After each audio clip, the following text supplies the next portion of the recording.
Okay, this information has been given to me by a person I've known for 6 months, and he's proven to be highly credible in the past, and he is reporting that he's got information from an actual chemtrail engineered aerosol pilot who is inside these programs. So this is new information. You can also find this posted on geoengineeringwatch.org, Dane Wigington's site. The rest of this I'm just going to read the posts that that record his contact with this pilot. All right, December 8th, 2014. My cousin, who was fired by our dictator just before making rank withheld, sent me information given to him by a friend who is still an Air Force pilot. This pilot is saying that he flies chemtrail flights. This pilot told my cousin that this global geoengineering effort goes by the name of, quote, Indigo Skyfold, unquote. At least within the circle of pilots and aviation crews that he works with, they are told to fly specific routes, and satellite comm links control the aerosol dispersal patterns. He says that they only make course corrections from time to time and perform landings and takeoffs. Pilot, navigation, and maintenance crews are rotated constantly and only spend about 18 months at one given base. He states that this is to keep pilots and their families from making too many friends and ending up with loose lips.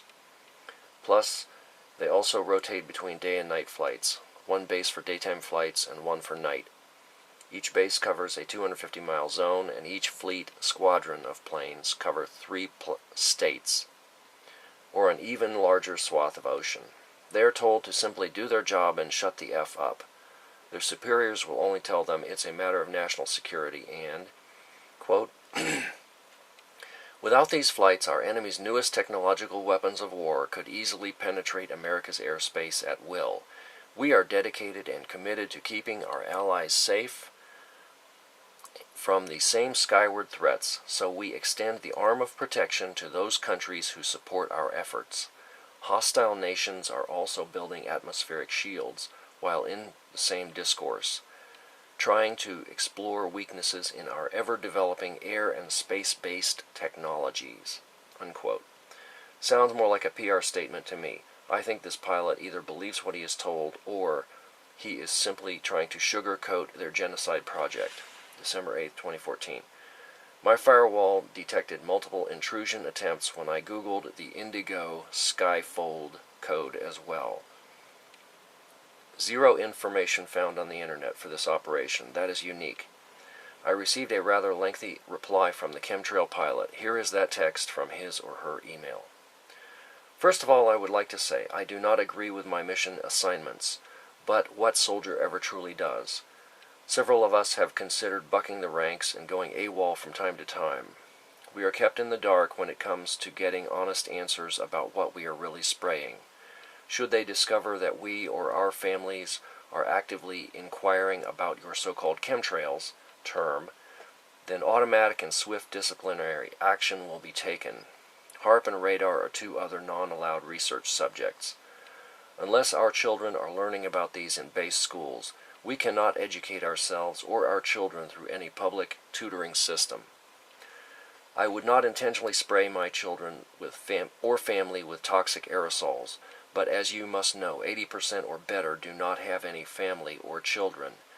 Indigo pilots are chosen from the top ranks within the Air Force, Navy, and Coast Guard. Most of the pilots are, quote, hardened to humanity, unquote, and could care less about killing off unwanted or leeching aspects of America and the world. I swear to you, the majority of the pilots are like machines. I call them tanker terminators. I should not be telling you this, but nearly 1/3 of all flights are being orchestrated from small unnamed islands, where newly constructed bases are being built, at a rate of 8 per year. On these extremely remote islands, there are HAARP arrays of every possible design, with many arrays surrounding these islands, within the depths of the ocean itself. The Navy has developed sophisticated underwater construction technology that allows fully autonomous robot submersibles to travel great distances and even manufacture parts for these massive underwater arrays as they progress across the open sea floor. Every time that you see or hear about military exercises at sea, they are basically there to give support and resupply their army of underwater robotic minions.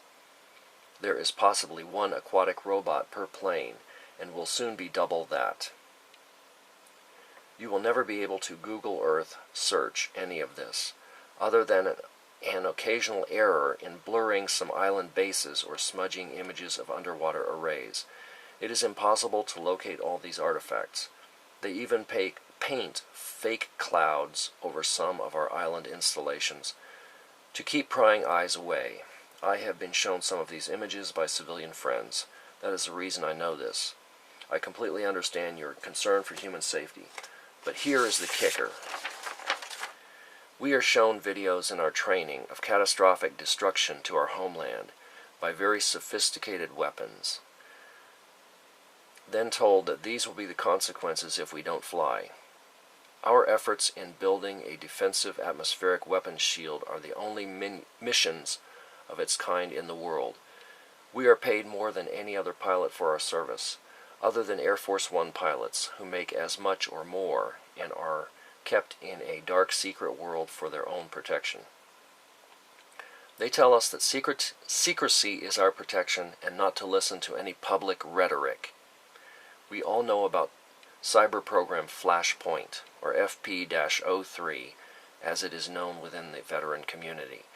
This program is a self-destruct sequence that can be remotely activated from any ground, water, underwater-based, or other air mobile unit. The signal is encrypted through 3 satellites and cannot be jammed or blocked. At any given moment, you could have only 15 seconds to make your peace with your God.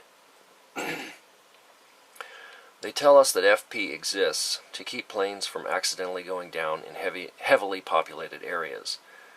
They can remotely detonate our planes over safe zones, but in the back of your minds, our minds, we are pretty sure this is a fail-safe program to keep pilots from turning over assets to any public, private, or civilian authorities. Have you ever seen any member of the crew survive the few crashes that have occurred? Every plane that has gone down was completely destroyed for good reason, I'm sure. We risk our lives in more ways than one every single time we fly, especially night flights. They are ordering us to fly at lower and lower altitudes.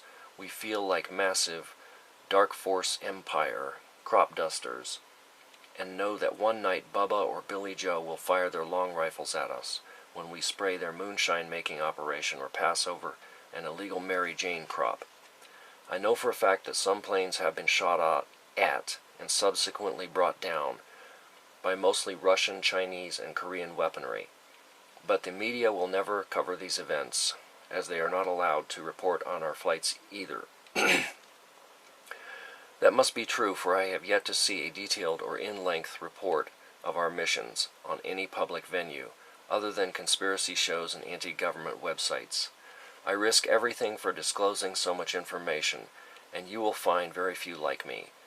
Even my own flight crew would have me arrested and court-martialed if they knew of this dialogue. That is why I cannot email you directly. But from what your cousin tells me, you are also risking everything just to get this information out to your colleagues. I salute you, sir, for standing up to the establishment and Big Brother. I would love to go home tomorrow and not rack up one more single minute of flight time, except for a sweet little Piper Cub or a rat-tail barn racer. I miss those beautiful blue skies from my youth, and I am ashamed for hazing over that dream. Maybe more of my fellow pilots will read or hear about this and decide to come forward as well. I only know a small fraction of the larger picture, as they compartmentalize everything. Should I become aware of any new significant developments, I will email your cousin. And now this is the man I have contact with. He says he senses a wavering within the ranks and feels that a kind of mutiny is being boiled to the surface of this whole geoengineering global whitewashing, if you catch my drift.